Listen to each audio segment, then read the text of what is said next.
Just a little thought on this week's parsha. This week's parsha, of course, is Shmot, and in this week's parsha, we learn that about the enslavement of the Jewish people. We also know that it didn't happen just happen. How do you enslave a people? You turn an entire people into slaves. You know, and the Egyptians were not stupid. They knew that this is a nation in their midst.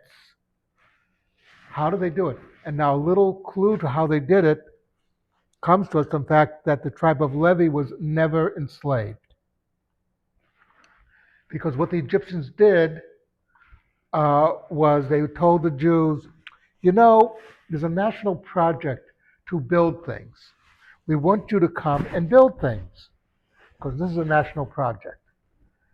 And, you know, so like everybody's going to do their bit. Next week is this group. The week after that is that group. This is your week.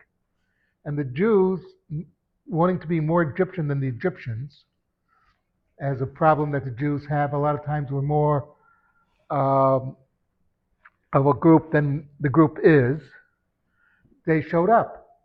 And when at the end of their workday, they turned around and there was the Egyptian army surrounding them.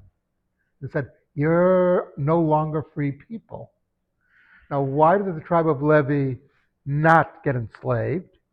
Because Levi, the last of the brothers, was still alive. And when he heard about this, he turned to his children and said, "I smell a rat. I don't trust these people.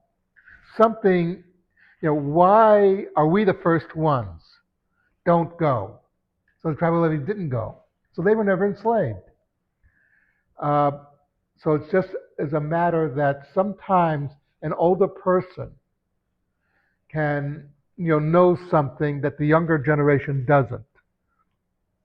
If you look in the beginning of the parsha, it talks about who came down to Egypt.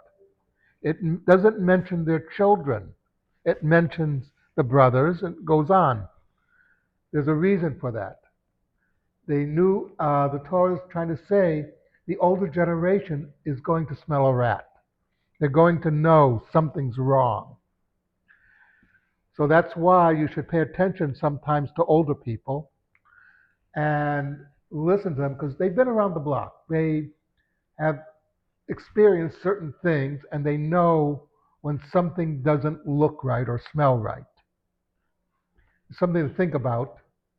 And we don't yet have a minyan, so no Kaddish Rabbanan.